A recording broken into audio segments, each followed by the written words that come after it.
We have another example on the board. We have to find the derivative of the sum. So the very first thing what we're supposed to do, we're supposed to rewrite this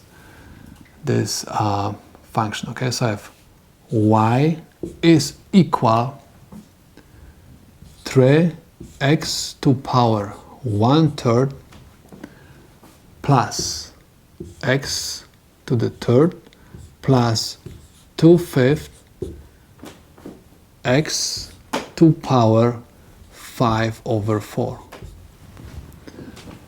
So if you want to find the derivative, simply write y prime is equal constant 3 times the exponent 1/3 x exponent minus 1. So I have 1/3 minus 3/3 plus derivative of x cubed. This is 3x squared plus constant 2/5 times the exponent 5/4 x 5/4 minus 4/4.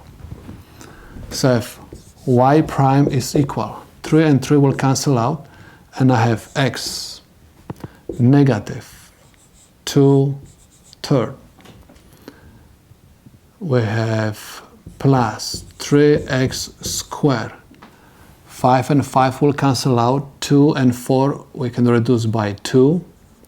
So I have plus 1/2x, and I have 1/4. I can convert the negative exponent to positive, so I have y prime is equal 1/x 2/3 plus 3x squared plus 1/2 x to power 1/4.